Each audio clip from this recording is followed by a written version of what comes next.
Գյուրջան Կասկադ 60 ամիս փուլային վճարում բազմաթիվ առավելություններ։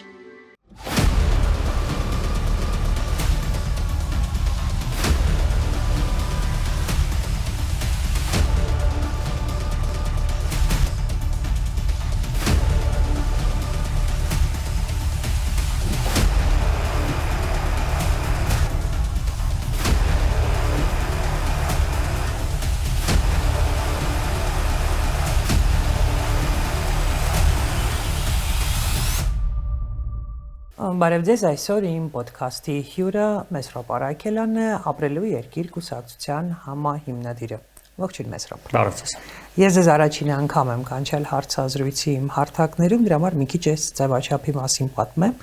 Խոսելու ենք հնարավորինս բաց եւ հնարավորինս անկեղծ։ Եվ առաջին հարցս ինչու ուժեղ Հայաստանը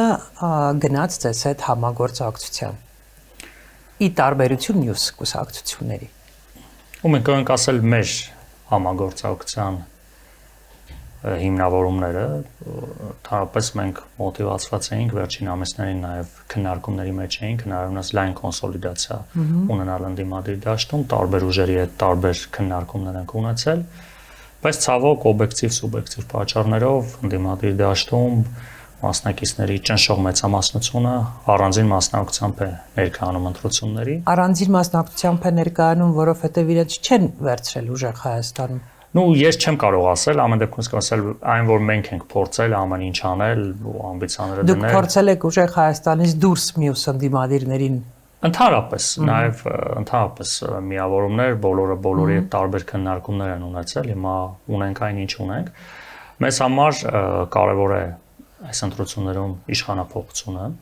եւ այդ տեսանկյունից ապրելու երկիր կուսակցության ռեսուրսների արդյունավետ օգտագործումը միշտ կարևորել ենք, որովհետեւ ունենք մարզային բավականին մեծ թիմ ընտրությունների մասնակցության մեծ փորձ, հաջողություններ եւ այլն։ Այդ տեսանկյունից նաեւ արդյունավետ գնահատելով մեր ունեցած հնարավորությունները այս ընտրություններում ուժեղ Հայաստանի հետ եկել ենք ընդհանուր համաձայնության, նաև կարևորելով, որը մեզ համար կարծում եմ եւ ընդդիմադիր դաշտի եւ հանրության ճնշող մեծամասնության համար առաջնային է նաև Բաքվի բանտերում գտնվող մեր հայրենակիցների վերադարձը, որի շուրջ նաև ուժեղ Հայաստանը հետ ունենք նույն պատկերացումները, որ պետք է դառնա արտաքին քաղաքականության եւ նաև Հայաստանի կարևորագույն առաջնահերթությունը, որը նաև մեր երկու կողմերի միջև ստորագրած ուշագրի հիմնական կետերից մեկն է։ Եվ նաև հաշվի առնելով, որ ընդդիմադիր դաշտում ուժեղ Հայաստանը այս պահին ունի հանրային բավականին բարձր աջակցություն եւ այն ռեսուրսան հնարավորությունները, որ ապրելու երկիր կուսակցությունը ունի, մենք գնահատում ենք արդյունավետ այս համագործակցությամբ ներկայանալու հանրությանը։ Ինձ մոտ տպավորություն է, որ ուժեղ Հայաստանը գնացել է ձեզ այդ համագործակցության եւ այսպես լայն ձևաչափով համագործակցության, որովհետեւ դուք ունեք մարզային կառույցներ եւ ունեք թիմ ընտրություններում հաղթելու փորձ։ Եվ սա նաև մի փոքր ջարդում է իշխանությունների տարածած այն միֆը, այն նարատիվը, որ հատկապես Երևանից դուրս Փաշինյանը ունի մեծ աջակցություն։ Երևանից դուրս ընտրությունները բացառությամբ վաղ շաբաթի ցույց են տալիս, որ աջակցությունը մեծ չի մարզերում։ Ձեր կարծիքով ինձ հուշում են, ասեք, երբ որ ես նման միտք եմ հայտնում, որ այո, մարզերում մարզ կենտրոններում, քաղաքներում գուցեև չունի մեծ աջակցություն Փաշինյանը, բայց գյուղերում նրա աջակցությունը իսկապես շատ մեծ է։ Ձեր տպավորությունը։ Թափես ես հակված չեմ մեր հասարակության ընտրողներին բաժանել 4 սեգմենտների ու գնահատական տալ դա իշխանության ընտրողներն են, ընդդիմության ընտրողներն են, յուրաքանչյուր բնակավայրում, յուրաքանչյուր քաղաքական ուժ ունի իր համակիրները եւ ասել, որ գյուղական բնակավայրերում հիմա իշխանության հեղինակությունը բարձր է, այդպես չէ, որովհետեւ երբ որ վերցնում ենք առանձին յուրաքանչյուր գյուղ, հնարավոր է ինչ որ գյուղում իշխանությունը որոշակի աշխատանքներ է արել, դպրոց, ճանապարհ, ենթակառուցվածքներ, որը բնական է, որ գյուղի բնակչի համար հանդիսանում է առաջնահերթություն։ Եվ այդ տեսանկյունից, երբ որ տեսնում է, որ այդ աշխատանքները արվել են, ունի որոշակի հակվածություն գործող իշխանության նկատմամբ։ Բայց կան գյուղեր, որտեղ կան նաև հակառակ պատկերը, որովհետև երբ որ այսօր խոսում են, ինչ որ գյուղերում դպրոցներ են կառուցում, ինչ որ գյուղերում մանկապարտեզներ են կառուցում, իհարկե դրական է, բայց բազմաթիվ գյուղեր կան, ընդ որում թե նայում ենք այս 300 դպրոց ծրագրից մոտ 100-ն են ընդամենը կառուցել։ Այսինքն մենք ունենք 900-ից ավել բնակավայրեր, որոնց ճնշող մեծամասնությունը ցավոք գտնվում է անմխիթար վիճակում։ Հետևաբար ասել, որ այնտեղ իշխանությունը ունի բարձր հեղինակություն, այդքան էլ այդպես չէ։ Տարօրինակ չի, երբ մենք խոսում ենք ֆորս մաժորային ընտրությունների մասին, նման ճգնաժամի պայմաններում, երբ մենք բոլորս շատ լավ հասկանում ենք, որ սա Հայաստանի ապագայի ընտրություններ են, եւ կարեւորը թե որ գյուղում ինչ դպրոց է կառուցել կամ չի կառուցել իշխանությունը։ Ձեր կարծիքով գյուղացու համար հենց դպրոցն է ամենակարևորը կամ ասֆալտն է կարևոր։ Այդ ձեր այցերը մարզեր ինչ են, դա են վկայում։ Տեսեք, ընդհանրապես մարդու պահանջմունքների, որ բուրգը հայտնի Մասլոյի բուրգը, որ կառուցում ես, նաև ընտրությունների ժամանակ էլ դա աշխատում եւ մենք չպետք է այդ իրականությունից կտրվեն։ Այսինքն անընդհատ ասել, որ քաղաքացիները դե մեզ լավ չեն հասկանում, ընդհակառակ պետք է ընդդիմությունը քաղաքական դաշտը քաղաքացիներին հասկանա։ Այն որ բնակավայրեր կան, որտեղ խմելու ջուր չկա ու մարդիկ դույլերով իրենց երեխաների հետ ինչ որ կիլոմետրից ավել ճանապարհ են անցնում, որ ջուր բերեն, ու երբ որ այդ մարդու համար օրվա ընթացքում այդ ջրի խնդիրը դառնում է առաջնահերթ, ցավոք շատ բնական է, որ այդ մարդու հետ, երբ որ դու խոսում ես ազգային արժեքներից, ինչ որ այլ խնդիրներից, երբ որ այդ մարդը շարունակում է առաջնային համարել իր կենցաղային խնդիրները, դու պետք է ճանաչես այդ խնդիրները, անընդհատ մեղադրել մարդուն, ասել մենք ինչ որ տենց գոյաբանական խնդիրների մեջ ենք, անվտանգային խնդիրների մեջ ենք, այդ մարդը հասկանում է, բայց երբ որ ցանկացած միջավայրում, երբ որ մարդը պայմանական ասած այդ պահին հաց չի ունենում ուտելու սոված է լինում, բնական է, որ այդ պահանջմունքը գալիս է առաջ, հետեւաբար մենք հակված չենք մեղադրել գյուղաբնակ մեր հայրենակիցներին, որ նրանց այդ կենսական նշանակության խնդիրները տասնամյակներով չի լուծվել, ու երբ որ իրենց համար ճանապարհը, ջրամատակարարումը կամ ինչ որ հարց լուծվում է, այդ մարդիկ դա համարում են դրական։ Հետևաբար ինչ որ փուլ պետք է անցնենք։ Այո, ես կուզենայի ապրել մի երկրում, որտեղ ենթակառուցվածքային, կենցաղային, այդ կենսապահովման խնդիրները բոլորը լուծված լիներ, եւ մեր բոլոր քաղաքացիները խոսեին արժեքներից, խոսեին ավելի գլոբալ խնդիրներից։ Սա մարդու բնական վիճակ է, որ մարդը առաջինը մտածում է իր երեխաների, իր ընտանիքի մասին, հետո երբ որ այդ խնդիրները լուծված են, չէ՞, սկսում է իր բարեկամների, ընկերների, գյուղի, համայնքի, նոր պետության հետ։ Դուք կիսում եք այն ռազմավարությունը, որ որդեգրել էր ուժեղ Հայաստանը, մեր ձևով շարժումը միջ այդ, այսինքն նրանք երկար ամիսներ խոսում են մեծամասամբ այն սոցիալական խնդիրներից։ Այս ռազմավարությունը կիսում եք։ Համարում եք, որ դա ճիշտ ռազմավարություն է։ Որովհետև այն խնդիրները, որ այսօր կան, շատ հաճախ նաև սոցիալ-տնտեսական խնդիրների պատճառով է։ Երբ որ դու չունես ուժեղ տնտեսություն, ուժեղ անվտանգային, ուժեղ դիվանագիտական հարաբերությունները կարող են լինել կարճաժամկետ եւ ինչ որ այլ պատճառներով ձևավորված, հա, այսինքն այդ իրավիճակում, բայց եթե մենք ուզում ենք երկարաժամկետ ունենալ հզոր անվտանգային համակարգ, շատ ուժեղ դիվանագիտություն, նույն միջազգային հարաբերություններում շատ քիչ է լինում աղքատ տնտեսապես թույլ պետությունը ունենա ուժեղ դիվանագիտական հարաբերություն։ Այդ միայն կարա համընկնի ինչ որ աշխարհակահաղական իրավիճակում։ Հետևաբար նաև միջազգային հարաբերությունների հաստատման համար մենք պետք է ունենանք մի միջավայր, որտեղ չկա աղքատություն, որտեղ կա լավ տնտեսություն, լավ ներդրումային ապահովիր մարդկանց նորմալ կյանք, հետո այդ մարդկանցից պահանջիր ավելի կարևոր բաներ, անվտանգային, ազգային։ Ոչ թե պահանջել, այլ երբ որ մարդը այդ իր կենսական նշանակության խնդիրները կարգավորում է, արդեն իր միջավայրը, իր պահանջմունքները դառնում են այլ, այսինքն ինքը սկսում է իր նեղ միջավայրից ավելի մեծ միջավայրից խոսել։ Մենք փիլիսոփայական թեմաների մեջ, մինչդեռ մեր ժամանակը մեզ ստիպում է ավելի հստակ հարցեր հնչեցնել եւ փորձել այդ հստակ հարցերի պատասխաններ ունենալ։ Ըստ ձեզ, ուժեղ Հայաստանը ինչ շանսեր ունի հաղթելու այս ընտրություններին, այսինքն ես երբ ասում եմ հաղթել այս ընտրություններում, ավելի շատ ձայն հավաքել, քան ԿՊ-ն։ Վերջին ամիսներին նաև հանրության ընկալում եւ հանրության վերաբերմունքը խոսում է այն մասին, որ դեռևս 1 ամսից ավել էլ կա բուն քարոզարշավի փուլը դեռ չի հայտնվել, չնայած արդեն վաղուց արդեն քարոզարշավի միջավայրում է ամբողջ երկիրը։ Ես վստահ եմ, որ հանրության այդ այն աշխատանքները, որ տարվում են, այլ հանրությունն էլ է տեսնում, որ այդ փոփոխությունները ոչ միայն հնարավոր են, այլ դրանք կլինեն արդյունավետ, բավականին պատկառելի ձայների ակնկալինք ունենք։ Իհարկե եւ հարցումները եւ ընդհանուր մթնոլորտը խոսում են մասին, որ չենք բացառում, որ իշխանության ձևավորման համար անհրաժեշտություն կլինի նաեւ մի քանի ուժերի հետ համագործակցություն։ Ի վերջո ընտրողներն են որոշում, այս բանի զերծ կմնամ որևէ կանխատեսում կամ դուք ակտիվ մասնակցում եք աշխատանքներին, ծրագրերի մշակմանը եւ այլն։ Կան մենք ավելի շատ ներգրաված ենք մեր թիմերի հետ, մարզային այցելությունների միջոցով։ Այսինքն դուք քարոզարշավին մասնակցելու եք այն համայնքներում, որտեղ որ դուք ունեք կառույցներ։ Հա, մոտ 2 տասնյակ 20-ից ավել համայնքներում մենք ներկայացված ենք, ընդ որում խոշոր այն համայնքները, որտեղ կիսված է, ամեն մեկն իր անելիք ունի, ձեր կուսակցությունը դուք հիմնականում ընդհանուր քաղաքական մասով ենք իհարկե ակտիվ, բայց որ համարն եք ցուցակում։ Ես ներգրաված չեմ, մեր մարզային կառույցների ներկայացուցիչներն են ներգրաված ցուցակում։ Իսկ մանեն ներգրաված են ներգրաված չի, ընդհանուր կա եւ մեր թիմի քաղաքական եւ երկկողմանի քաղաքական որոշումը։ Դա ձեր որոշումներ չեն։ Չեք նեղացել որ ցուցակում։ Ոչ, որովհետեւ ցուցակում հայտնվելը ինքնանպատակ չէ եւ որովհետեւ կարգավիճակ ունենալը մեր համար առաջնահերթություն չէ։ Իսկ երբ եք որոշում կայացրել, որ ուժեղ Հայաստանի հետ եք գնում ընտրությունների։ Այդ քննարկումներ ա եղել փոխադարձ, այսինքն այդ որոշումը եկել ենք փոխադարձ քննարկումների, այն պատկերացումները, որ կա, քննարկել ենք եւ փոխախնդիրներ, պատկերացումներ, մի քանի շաբաթվա քննարկում է եղել, ավելի վաղ նախորդ տարվանից եղել է շփումներ համագործակցության։ Իսկ մինչ այդ դուք չէիք բացառում, որ կարող եք ինքնուրույն մասնակցել ընտրություններին։ Հա, որովհետեւ ընտրությունների մասնակցությունը ապրելու երկիր կուսակցության համար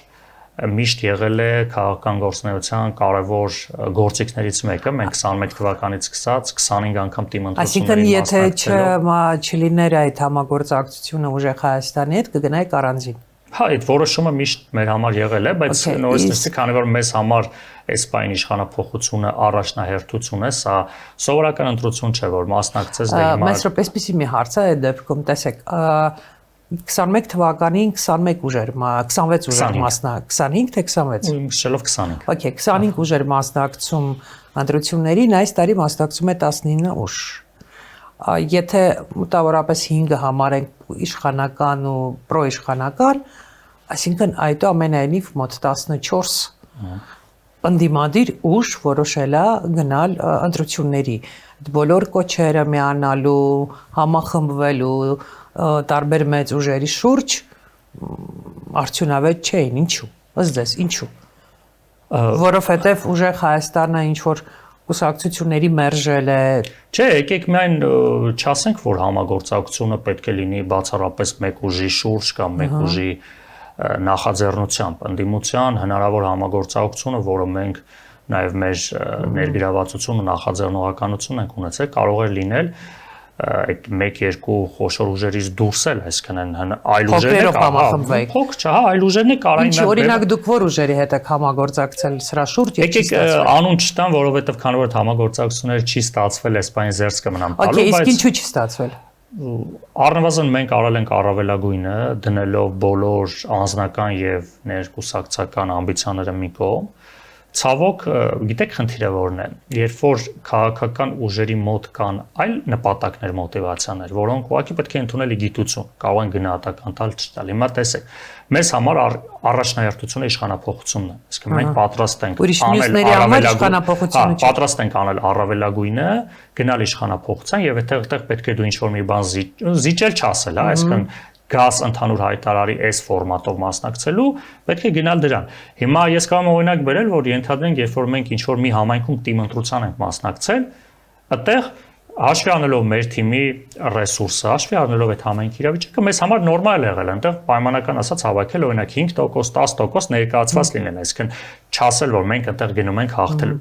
Հիմա ես չեմ բացառում, կան քաղաքական դաշտում ուժեր, որոնք այս ընտրությունները գնահատում են քաղաքական process-ում ներգրաված լինելու մոտիվացիայի տեսանկյունից առաջին անգամ քաղաքական հասկանում, որ ըստ ձեզ, հա, այդ ուժերը չեն հասկանում, որ եթե անդիմությունը այս ընտրությունները պարտվեց եւ պարտության պատճառներից մեկն էլ լինեին փոշիացված ձայները, որովհետեւ 21 թվականին 20%-ից ավելի ձայն փոշիացել էր։ Ես կարծում եմ, որ այս ընտրություններին էլ կլինեն փոշիացված ձայներ, գուցե 20% չլինի, բայց հաշվի առնելով, որ ինչքան ուժ է մասնակցում, նու համենայն դեպս հայտ է ներկայացրել, ամեն դեպքում 10%-ից ավելի 10%-ից ավելի ձայն կփոշիանա։ Ինչը կարող է նվազագույնը, ինչը կարող է շատ էական ազդեցություն ունենալ այս ընտրությունների վրա, որտեղ մենք հասկանում ենք, որ իշխանությունը իր ստաբիլ աջակցությամբ, որ ունի իր ընտրազանգվածում եւ օգտագործելով նաեւ ադմինիստրատիվ ռեսուրսը, այդուամենայնիվ 30-ից ավելի տոկոս է ստանալու։ Եվ կարևոր է լինելու, թե ինչքան ձայն է փոշիացել։ Ես քաղաքական տեսանկյունից կարող ենք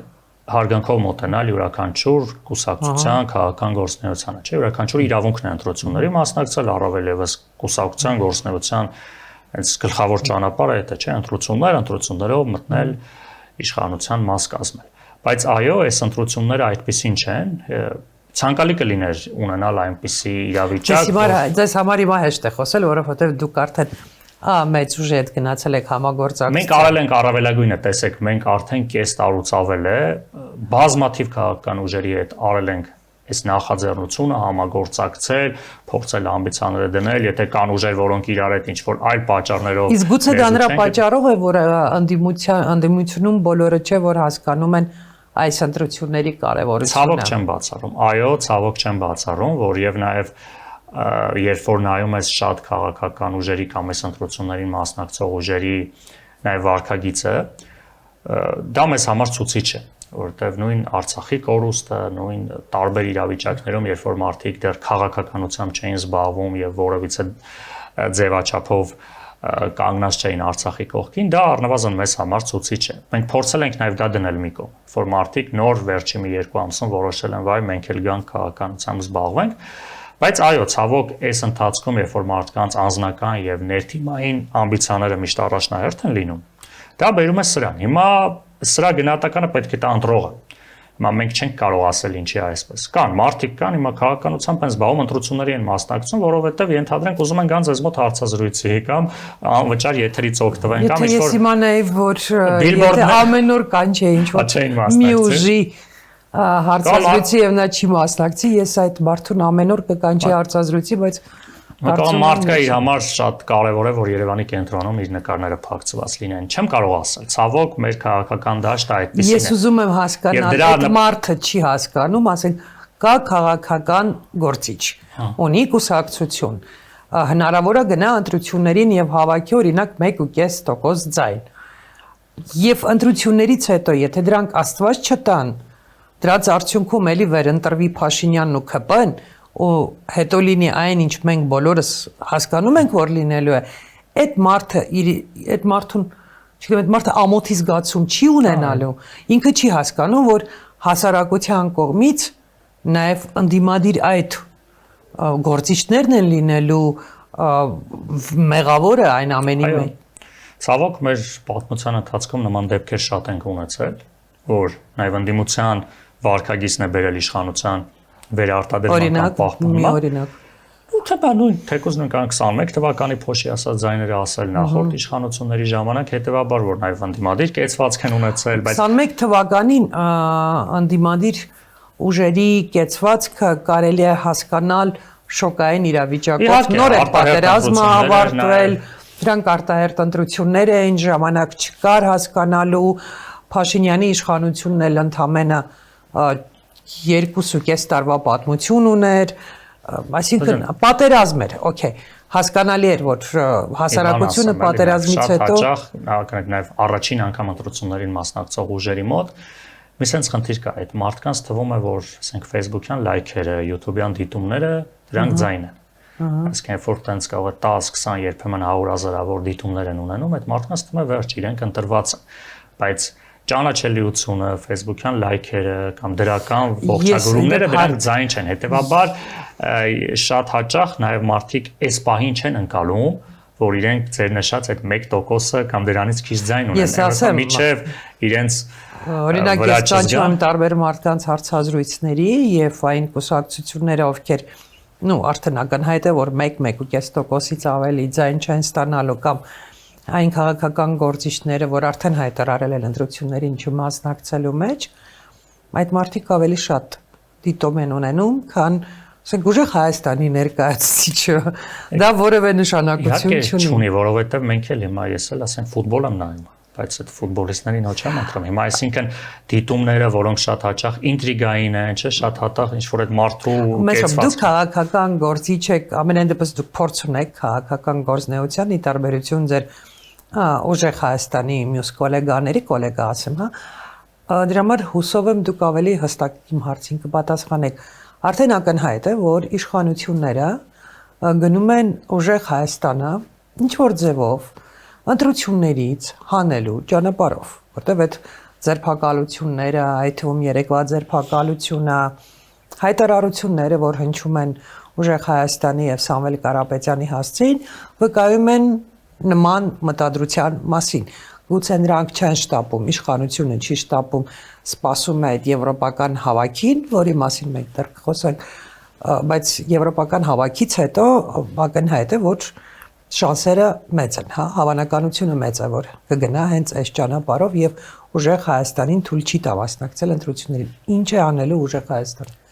Եք այս պահին օրենսդրությամբ փաստաթղթերը ներկայացված են եւ որովհետեւ խնդիր չկա գրանցման տեսանկյունից, առաջիկա օրերին գրանցումը կլինի ինչպես ենթադրաբար մնացած օրերին։ Վերջին օրը երբ է որ պետք է գրանցվի։ Մայիսի 5-ին, կարծեմ։ Մայիսի 5-ին, աստորենքի։ Հա, բայց գրանցման մասով, որովհետեւ քանի որ այնտեղ օրենսդրությունը հստակ է, այսինքն ուսակցությունը, որը գրանցված է, ինչպես նաեւ այդ ցուցակում ներկայացված մարդկանց փաստաթղթերն է ներկայացված, իսկ օրենսդրությունը այնքան պարզ է, այդպես չգրանցելու տեսականորեն կարելի է ինչ որ մարդու չգրանցեն։ Չէ, կարան գրանցեն, հետո հանեն։ Չէ, հետո հանելու հնարավորությունները բավականին բարդ են, ընդ որում ընտրապայքարից ուսակցության գրանցումից հանելը պետք է լինի բացառապես դատարանի որոշմամբ, այսինքն դա խնդիր է այսօրվա Հայաստանում։ Չէ, այսօրվա իշխանության կողմից տեսականորեն ցանկացած դրսևորում չեմ բացառում, ել չասած, որ օրենք էլ կարող են փոխել։ Ամեն դեպքում դուք հասկանում եք, որ դա հավանական սցենար է։ Ինչ ծրագիր ունեք մշակած։ Այս բան քիչ հավանական եմ համարում։ Դուք քիչ հավանական եք համարում։ Քիչ հավանական։ Եվ այսինքն ուժեղ Հայաստանը չունի հստակ ծրագիր ինչ է անելու, եթե չթողնեն մասնակցել ընտրություններին։ Ну, այս պահին, քանի որ ամեն ինչ ասում եմ նորմալ է, գնում ենք դեպի մասնակցության։ Հիմա այդ իրավիճակում ինչ կլինի, հնարավոր Չունեք պլան B մշակած։ Չէ, այս պահին գնում ենք ընտրությունների մասնակցության սցենարով եւ ընտրությունների միջոցով իշխանապողության սցենարով։ Երեք Սամվել Կարապետյանը հստակ հայտարարեց, որ ողջունում է եւ Գայիկ Ծառուկյանի եւ Ռոբերտ Քոչարյանի որոշումը, որ ընտրություններից հետո կգնան համագործակցության եւ կաջակցեն այն տեխնացուին, ով ավելի շատ ձայնը կհավաքի, հավանաբար դա կլինի Սամվել Կարապետյանը։ Դուք հաշտ եք այն մտքի հետ, որ այն ուժում հետ գնում եք ընտրություններից հետո շատ հնարավոր է, որ ստեղծի կոալիցիոն կառավարություն, որին մաս կկազմեն եւ Գագիկ Ծառուկյանը եւ Ռոբերտ Քոչարյանը։ Ընտրողներն են որոշում, ովքեր կհայտնվեն խորհրդարանում եւ մենք դրան ամենայն հարգանքով ենք մոտենում։ Հիմա այո, հավանական է, որ այդ երկու ուժերը նույնպես ներկայացված լինեն, հնարավոր է այլ ուժեր ներկայացված լինեն, այս պահին քան դեռ Քարոզ Արշավն էլ նույնիսկ չի սկսել։ Զերծ կմնամ գնահատական տալու, թե որ ուժերը կհայտնվեն։ Իհարկե, որոշ հարցումներով այդ երկու ուժերի հնարավորությունները շատ ավելի բարձր են, քան այլ ուժերի, բայց ես հուսով եմ, այո, որ ընդդիմության ձայները բավականին մեծ ծանրակշիռ ավելի շատ կլինեն, քան իշխանության ձայները, եւ այդ տեսանկյունից ընդդիմության հնարավոր կոալիցիոն գործընկերությունը կբերի իշխանապողության։ Այդ տեսանկյունից հիմա եթե ընտրողները որոշում են, որ այս ուժերը հայտնվում են խորհրդարանում, մենք միշտ պետք է հարգանքով մոտենալ եւ հարգել ընտրողների այդ տեսակետը եւ մյուս կողմից էլ խորհրդարանական կառավարման համակարգում մի քանի ուժերի ներկայացվածությունը իշխանության մեջ բավականին արդյունավետ է, քան այսօրվա իրավիճակը, որովհետեւ որ ունենում ես ուժ, որը եւ ամբողջ կառավարությունն է եւ ամբողջ խորհրդարանն է, անկախ նրանից ինքը լավագույն ուժն էլ կլինի թե չէ, միշտ ավելի շատ են հնարավորությունները սխալվելու, բայց երբ որ կան ուժեր, որոնք նաեւ հակակշիռների զսպումների Այսինքն դուք կոալիցիոն կառավարության կողմնակից եք։ Ընդհանրապես, այո, որովհետեւ դա հնարավորություն է տալիս։ Իսկ դուք ձեզ այդ կոալիցիոն կառավարությունում տեսնում եք։ ու ժամանակը կգա ընտրություններից հետո այս պայն մեր գերնպատակը իշխանապողություն։ Բայց այդ ամենանիվ նման քննարկումներ կան։ Այս պայն քննարկումներ չկա, բայց ես կարծում եմ, որ ոչ միայն ես, այլև ապրելու երկիր կուսակցությունում կան բազմաթիվ անձինք, ովքեր որևէ կարգավիճակում կարող են իրենց նվիրմամբ եւ իրենց պրոֆեսիոնալիզմով ծառայել հայրենիքին, այստեղ կուսակցականությունը պետք է մենք երկրորդ տեղ դնենք։ Ես վստահ եմ, որ մեր հասարակության մեջ կան բազմաթիվ արժանավոր մարդիկ, ովքեր նույնիսկ եթե այս պահին որևէ քաղաքական գործունեությամբ չեն զբաղվում, բայց իրենց ձեր կարծիքով կառավարման մեծ մասնակցություն ունեն։ Փաշինյանը ճիշտ արդյունքներ կներկայացնի ընտրությունների։ Փաշինյանի կառավարման տակ գտնվող կենտրոնական ընտրական հանձնաժողովը ըստ ձեզ։ Այն որ այս պայից սկսած դեռ վաղուց սկսած վարչական ռեսուրսի նաև անդիմադիրների նկատմամբ իրականացրած գործողությունները բավականին արդեն խեղաթյուրում են հնարավոր ընտրությունների արդյունքները այն տեսանկյունից որ ասեք երկու փուլի բաժանենք, հա 3 փուլի բաժանենք միջև ընտրությունների օրը, երբ որ անընդհատ ճնշումներ, խոչընդոտներ են լինում։ Այդ առումով խախտումներն արդեն շատ են։ Okay։ Բուն ընտրության օրը, երբ որ մարդը ընտրում է, այդ լինում է ազատ։ Չէ, այսինքն մարդիկ մեծամասամբ մարդը գնում է ում ուզում է ընտրում է, բայց դրանից առաջ իրենք ինչ է կատարում։ Հաշվարկի մասով ես վստահեցնում եմ, որ եւ մեր թիմը եւ նաեւ հուսով եմ ընդդիմադիր այլ ուժեր վստահված անձանց միջոցով հնարավորություն կունենան ապահովել ընտրողների ձայնը եւ այդ տեսանկյունից ձևակերպել եք արդյոք նաեւ ձեր ուժը դիտորդների ինչ որ մեծ խումբ։ Ու վստահված անձանց մասով աշխատանքները արդեն սկսված են եւ ես վստահեցնում եմ, որ ընտրողի ձայնը վերջում իր արտահայտումը կունենա, որովհետեւ շատ կարեւոր է, որ ընտրողը գիտակցի, որ ընտրության գնալուց իր ձայնին տեր են կանգնելու եւ ես նաեւ մեր փորձը ցույց է տալիս, որ այսօր ընտրական համակարգը հնարավորություն է տալու ընդդիմության արդյունավետ աշխատանքի պարագայում, որը կա ու նաև այդ կողմից մի քիչ լավ է, որ շատ ուժեր են մասնակցում։ Դուք փաստորեն ուժեղ Հայաստանում նաև ձեր փորձով եք կիսվում, որ կարող ենք հաղթել ընտրություններին եւ կարելի է դեռ կանգնել եւ այդքան էլ հեշտ չէ սխալ հաշվարկ անել։ Այո, որովհետեւ տեսեք, ընդհանրապես իհարկե վարչական ռեսուրսի կիրառումը կա, բայց դա սահմանափակ է թվային տեսքով։ Հիմա որ խոսում ենք, հա Նիկոլ Փաշինյանը ասում է 25-30% ձայն ունի։ Դա ունի նաեւ վարչական ռեսուրս, վարչական ռեսուրսը մի սահմանափակ է։ Դու չես կարող այդպես անսահմանափակ, ընդ որում ոչ թե տոկոսով նայենք, ինչ որ ձայն է, ասենք 100,000 մարդու վրա են կարողանում իրենք ազդել օբյեկտիվ, սուբյեկտիվ պատճառներով, հետեւաբար ակտիվ փողոցային ակցիաները երբ են սկսվելու ընտրությունների հետ այդ նախընտրական այդ արշավը մայիսի 8-ից է քարոզարշավը սկսում կլինեն մարզային հանդիպումներ տարբեր մարզերում տարբեր հավաքներ, հանրահավաքներ հա մարզային հանդիպումներ եւ մեծ հանդիպումներ եւ փոքր հանդիպումներ հաշվի առնելով նաեւ այդ բնակավայրի իսկ ընտրությունների գիշերը ասենք օրինակ ժամը 12-ից սկսած կեսգիշերից սկսած սկսում են ինչ որ ընտրատեղամասերից տվյալներ հայտնել մենք բոլորս նայում ենք մեկ ենք նայում բոլորը հայտնում են Եվ մի 2 ժամ հետո, երբ տեսնում ես, որ ինչ-որ քպն շատ քիչ ձայն է հավաքում, նրանք դադարում են հայտնել։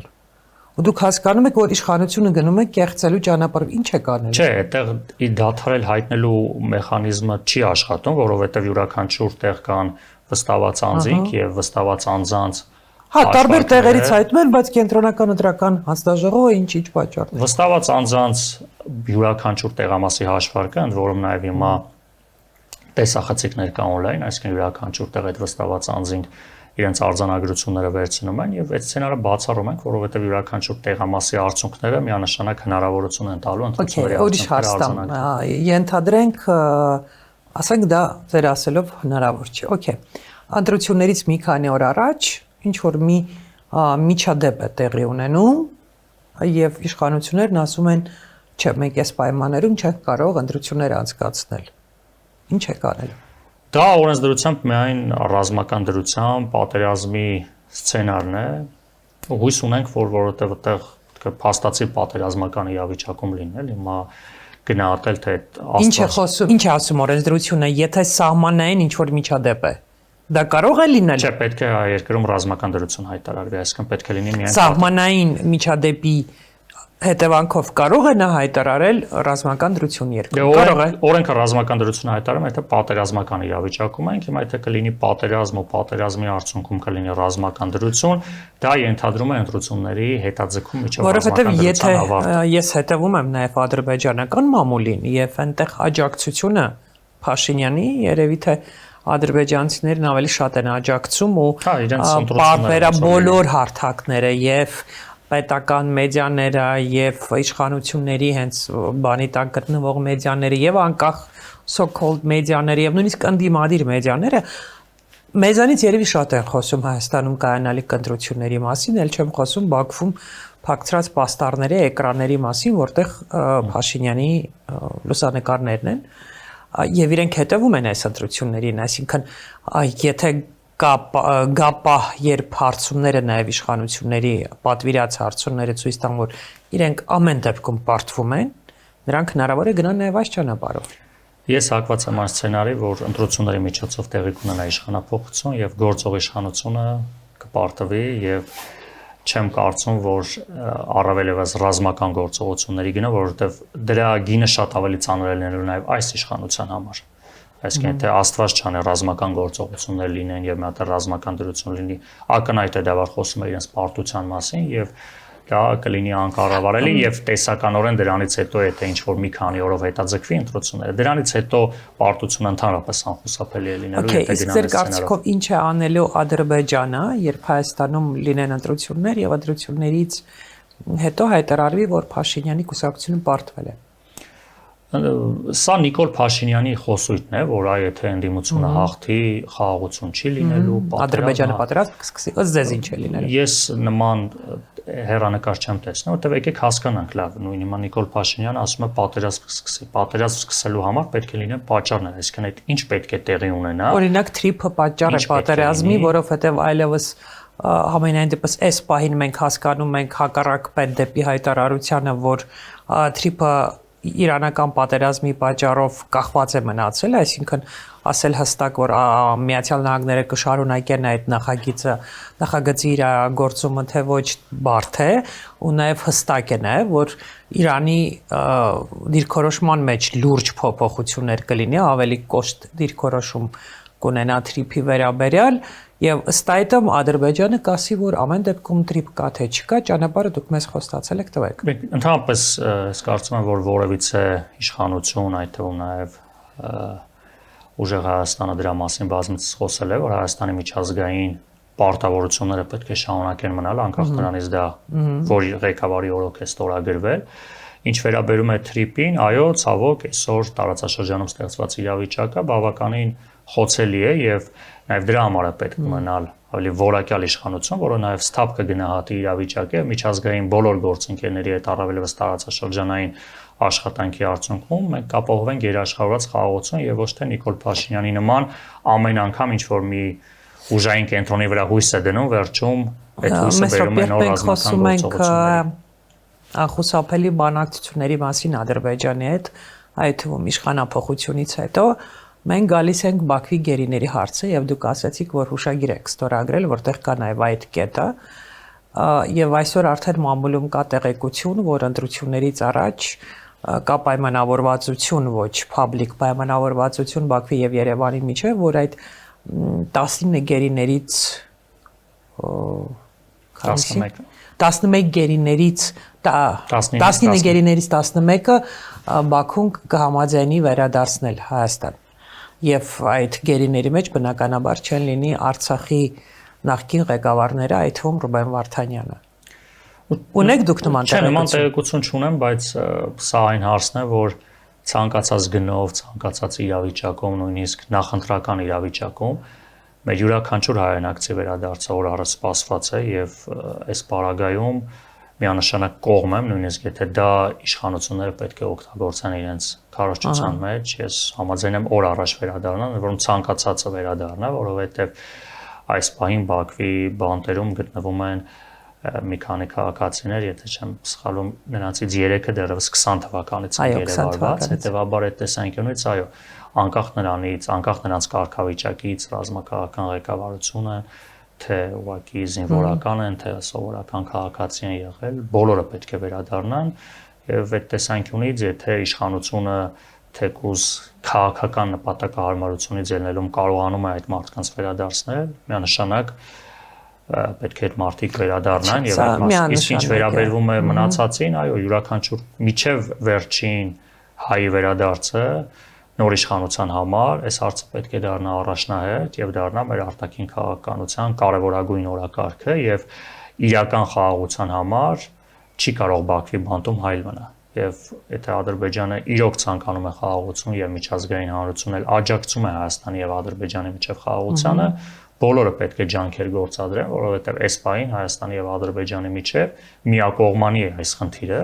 եւ միայն այս խնդրի բացակայության պարագայում հնարավորություն կա քայլ առ քայլ գնալ իրական խաղաղության։ Մեսրոպ եւս մեկ հարց ինչ վերաբերում է անվտանգային համագարքին եւ արտաքին քաղաքականությանը, դուք եք կիսում անդիմադիրներից շատերի այն կարծիքը, համոզմունքը, որ այսօր Եվրոպան եւ Միացյալ Նահանգները միանշանակ աջակցում են Փաշինյանին եւ աչք են փակում Փաշինյանի անօրինական բոլոր քայլերի եւ հայտարարությունների վրա եւ նույնիսկ եթե նա կեղծի ընտրությունները, նրանք նույնպես աչք կփակեն։ Ցավոք եվրոպական արժեքներ, որը դրանպես համարվում են նաեւ համամարտկային արժեքներ, չէ՞, մարդու իրավունքների, ազատությունների, ժողովրդավարության մասով, վերջին տարիներին Եվրոպան ինքն է վաղուց այդ ամեն ինչը դրել մի կողմ, խնդիրը միայն Փաշինյանի աջակցության դրսևորումը չէ, որ ինչ որ եկեք տեսնենք թե Եվրոպան ինչպես էր վերաբերում Ադրբեջանի վարքագծին, հա։ Նույն Արցախի շրջափակման ժամանակ շարունակում էր Ադրբեջանի հետ տնտեսական ակտիվ գործունեության։ Մի քանի օր առաջ էլ Գեռնիկա մրցանակ են շահել։ Հա, նույն Ադրբեջանի տեղի ունեցող իր հələ Արցախը լավ հայ-ադրբեջանական հարաբերությունները առիթ եղել է նաև ոչ հրապարակային այդ դիվանագետների հետ հանդիպման ժամանակ նշել, որ լավ հայ-ադրբեջանական հարաբերությունը դնում ենք մի կողմ։ Ադրբեջանը որպես պետություն, մարդու իրավունքներ, ձեր համար ամեն ինչ նորմալ է, հա, այսինքն լավ համարենք չեք ուզում մեզ պաշտպանել։ Այդ ինչպես եք այդ պետությանը այդտենց խորը համագործակցության գնում, հետեւաբար Եվրոպան արդեն մի քանի տարի է այդ արժեքներից ինքն է կտրվել եւ հետեւաբար երբ որ ինքը կտրվել է այդ արժեքներից, իր համար արդեն Նիկոլ Փաշինյանի իշխանության վարքագիծը դարձել է սովորական այդ տեսանկյունից մեզ համար առաջնահերթ է ունենալ հայկական արժեքներ, հայկական ժողովրդավարություն եւ ոչ թե գնալ արդեն Եվրոպայի կողմից ստորադասված արժեքներ։ Իսկ ճանապարհով ըստ ձեզ պետք է զարգանա Հայաստանը, իսկ ճանապարհով պետք է գնա Հայաստանը եվրոպական ճանապարհով, այլ Ռուսաստանը որպես հիմնական դաշնակից ունենալու ճանապարհով, թե ավելի սերտ համագործակցությամբ տարածաշրջանային, օրինակ Իրանի հետ։ Հայաստանը ընդհանրապես պետք է զերծ մնա գերտերությունների, բախումների մասկազներից, որովհետև առավել եւս Հայաստանը չունի այդ հնարավորությունը եւ միշտ երբ որ պատմությունն ես նայում, գերտերությունների կոնֆլիկտները շատ արագ հաղթահարվում են եւ վերջում տուժող մնում են միշտ փոքր պետությունները, որոնք հայտնվել էին այդ թաթերաբեմում։ Հիմա Ռուսաստանի եւ Արևմուտքի հակամարտությունը եկեք նայենք նույն Թրամփի իշխանության ժամանակ բոլորովին այլ պատկեր ունի, դրանից առաջ բոլորովին այլ պատկեր ուներ։ Հետեւաբար ինչ պատկեր կունենա վաղը մենք չգիտենք։ Այսինքն ակնհայտ է, որ ի վերջո պատմությունները են նույնիսկ ամենածանր պատերազմներից հետո գերտերությունների շահերը ինչ որ կետում համընկնում են եւ նրանք շարունակում են համագործակցել։ Հետեւաբար որովհետեւ տրամաբանություն այնինչ անում է այս իշխանությունը անընդհատ այդ հակառուսական process-ների մեջ հայտնվել, դա առաջին հերթին վնասում է Հայաստանին։ Ինչ պետք է անել։ Խորացնել հարաբերությունները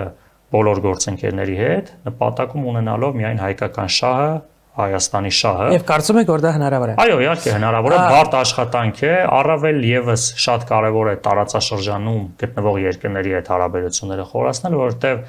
մեր հարևանները միշտ մնալու են մեր հարևանները, ուզենք թե չուզենք, եւ հետեւաբար հարևանների հետ առնվազն նորմալ հարաբերությունների պահպանումը եւ հնարավորության իսկ հնարավոր է առաջկա օրինակ 10 տարիներին դուրս գալ իսկապես բարեկամական հարաբերությունների Ադրբեջանի կամ Թուրքիայի հետ ըստ ձեզ։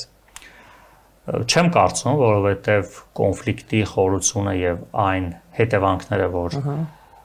կա այս սերունդների մոտ,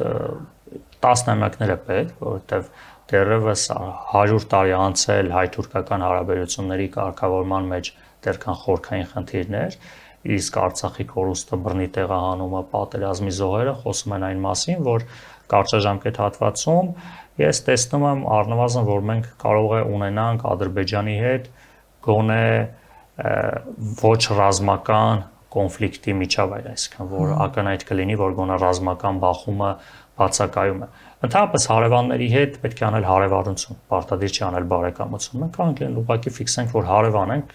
յուրաքանչյուրս մեր կենցաղում ունենք հարևաններ, որոնց հետ հարևանի համակեցության կանոններով ենք ապրում։ Հիմա Ադրբեջանի հետ եւ Թուրքիայի հետ մենք կարող ենք լինել հարևաններ, բայց ոչ թե լինել բարեկամներ, ինչպես մենք Վրաստանի հետ։ Եվ խորացնել բարեկամությունը Վրաստանի եւ Իրանի հետ, օքեյ։ Առաջիկա օրերին Հայաստանում տեղի ունենալու է այդ եվրոպական մեծ հավաքը, եւ այսօր կա տեղեկություն, որ այդ հավաքին ամենայն հավանականությամբ մասնակցելու է նաեւ Ուկրաինայի նախագահ Վլադիմիր Զելենսկին, ինչը այդ հավաքը դարձնում է հակառուսական մի մեծ հարթակ։ Միջազգայինորեն այսպես մեծ Հայաստանի համար իմ կարծիքով խնդիրներով ինչ որ հղի մի հարթակ, որովհետև այն հայտարարությունները, որ կհնչեն Երևանում, չեն կարող չտեսնել եւ չլսել Մոսկվայում եւ դա կարող է հետևանքներ ունենալ։ Ըստ ձեզ ինչ կլինի, եթե Երևան ժամանի Զելենսկին եւ դա ինչ կտա իշխանություններին։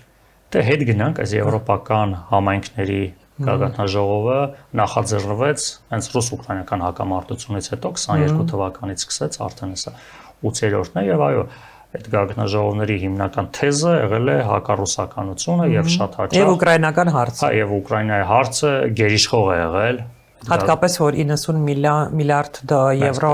համաձայնել են ուկրաինացիները արդեն համաձայնեցրել են այդ գումարը եւ հավանաբար կշարունակվի հենց այդ տրամաբանության մեջ, էլի, որ մենք շարունակում ենք մեր աջակցությունը Ուկրաինային, Ռուսաստանին, դա։ Այդ գագաթնաժողովների վայրը միշտ չի համարվել առաջնային, ուղղակի տեխնիկական է, հիմա որ հետելի շենք, ասենք։ Հա, բայց մենք ընտրություններից առաջ ընդունում հետո ինչ նկատի ունեմ, որ այո, օրակարգը ցավոք Հայաստանի հետ որևէ կապ չի ունենալ, չէ՞, նույնիսկ Ալբանիայում անցկացված, որևէ կապ չուներ, հա, ուղղակի տեղեր, որ անցկացնում էին։ Սա բնական է, որ Հայաստանի իշխանություններին ընտրություններից առաջ համընկել է եւ ցույց տանք, որ Եվրոպան աջակցում է։ Իհարկե Եվրոպայի հետ հարաբերությունների զարգացումը, խորացումը, մեծ միջոցառումների կազմակերպումը շատ կարեւոր է Հայաստանի համար, հետեւաբար նորմալ է, որ նորմալ իրավիճակում նման միջոցառումների կազմակերպումը նորմալ է, բայց այո, նորից գնալ այս հակառուսական միջավայրում դառնալ մասնակից, որը Հայաստանին որևէ օգուտ չի տալու, միանշանակ ռիսկային է եւ իհարկե մեծ հույսեր չունեմ, որ Հայաստանի իշխանությունները այս միջոցառումը կարողանան այնպես անել, որ այդ ռիսկերից խուսափել, բայց միանշանակ Հայաստանի իշխանության համար այս միջոցառումը ընդամենը մեկ նպատակ ունի՝ ցույց տալ, տեսեք, որ մենք կարողանում ենք այս Եվրոպայի ղեկավարներին հյուրընկալել, կազմակերպել այս Եվրոպայի ղեկավարները։ Ինչ կանի Մոսկվան, հատկապես Պուտին Փաշինյան ապրիլ 1-յան հանդիպումից հետո, Ավերչուկի շատ կոշտ հայտարարություններից հետո, նաև Զելենսկու Երևանում հայտնվելը Զելենսկու Երևանում հայտնվել է, եկեք ընդունենք, որ դա Հայաստանի որոշումը չէ։ Հիմա պետք է անկեղծ լինենք, այսինքն դա եվրոպական միջոցառում է եւ Հայաստանը չունի որևիցե իրավունք կամ ցանկացած երկիր չունի որևիցե իրավունք եվրոպական միջոցառման որևիցե մասնակցի։ Ուզում եք ասեք Մոսկվայում Կրեմլում ըմբռնումով կմոտենան։ Առանձին այս դրվագի վրա չշեշտադրվենք, որովհետև ցավոք Հայաստանի իշխանությունների հակառուսական վարքագիծը արտաքին քաղաքականությունում նոր չէ եւ այս դրվագը լինել թե չլինել դա չէր ներկայանալու։ Հիմա պետք է հասկանանք, թե այդ միջոցառման ժամանակ ինչ ուղերձներ կլինեն, ինչ հայտարարություններ, ինչ փաստաթղթեր կլինեն, բայց Հայաստանի իշխանությունների կոշտ արձագանք Մոսկվայից չեք սպասում, Չեմ սպասում, որովհետև սա էլ եմ ասում, եվրոպական միջոցառում է եւ եվրոպական միջոցառման ժամանակ որովհետեւ մեկ երկրի Ձեր կարծիքով այս ընտրություններում հունիսի 7-ին կայանալիք ընտրություններում աշխարհաքաղաքական գործոնը մեծ է։ Իշխանությունները փորձում են, այո, հերթական անգամ սա սարքել, տենց ընդդիմությանը սարքել ռուսական ուղղվածությամբ իրանք, բայց այս իշխանությունը երևի ամենառուսական իշխանությունն է, ես չեմ կարծում, որ չեմ հիշում իշխանություն, որ այսքան շատ Մոսկվա հանդիպումներ ունեցել, ընդ որում վերլուծություններ կան, որը ոչ միայն Հայաստանի ամենաշատ Մոսկվա գնացած իշխանությունն է, Ընդհանրապես ամենաշատ գնացած այո, որ այլ երկիր չկա, որ այդքան Մոսկվա է գնում, հետեւաբար սա կեղծ թեզ է, որ ասել աշխարհակաղակական է, սա հայկական ընտրություն է, Հայաստանի մասին է այս ընտրությունները եւ իշխանությունները ուղղակի միշտ ունեն, այսպես կոչված հակահերոսներ, հա, նախկիններ, եկեղեցի, Ռուսաստան, քարոզչական հնարք է, բայց ես կարծում եմ, որ իշխանափոխությունից հետո քանի տարի պետք կգա նիկոլիզմից բուժվելու համար Հայաստանի հասարակությանը։ Հույս ունեմ արագ։ Ինչպես։ Կարծում եմ այն բարեփոխումները մեկ է այն մթնոլորտը, որ իշխանափոխությունից հետո տեղի կունենա, հասարակությունը այդ դրականը շատ արագ կընկալի եւ այն բացասական, այն ագրեսիան, այն սուտը, կեղծիքը, որ այս բանին տիրում է Հայաստանում, հասարակությունը շատ արագ հետ կմղի եւ կունենանք համերաշխ դեպի դրականը, դեպի լավացնող Փաշինյանը ընդհանրապես կարող է հանգիստ ընդունել պարտությունը ընտրություններում եւ անցնցում հեռանալ։ Ինձ ինքնապես մի հարց է հետաքրքիր, արդյոք Փաշինյանը կվերցնի իր ընդդիմադիր падգամավորի մանդատը թե չէ։ Իսկ հումանիտար միջանցք գուցե նա ասի, որ ես համաձայնում եմ, ընդունում եմ արդյունքները, ոչ մի բախման չեմ գնում, բայց ինձ միջազգային հումանիտար միջանցք տվեք, ես հեռանամ, պետք է տալ այդ միջանցքը։ Բոլոր այն անձինք, ովքեր օրենքի հետ խնդիրներ ունեն, մեր դիրքորոշումը միանշանակ է, որ պետք է օրենքի առաջ Իսկ Փաշինյանը ունի ըստ ձեզ չունեմ այս պահին տեղեկատվություն, բայց առնվազն այն դրսևորումները, որ իր գործունեության ընթացքում եղել են, առնվազն իրավապահ մարմինների մոտ քննարկման առարկա պետք է դառնան։ Ինչ եք անելու դուք հունիսի 8-ին։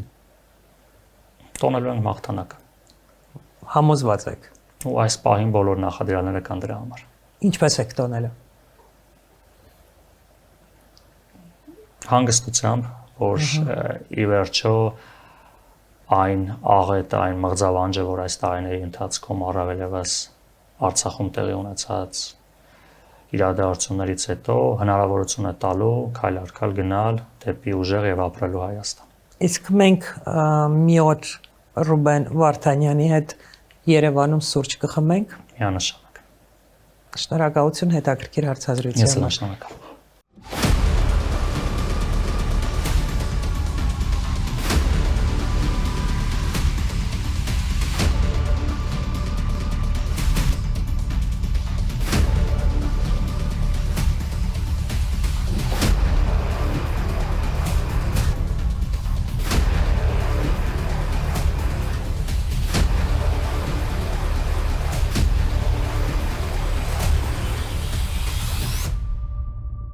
Գյուրջան Կասկադ 60 ամիս փուլային վճարում բազմաթիվ առավելություններ։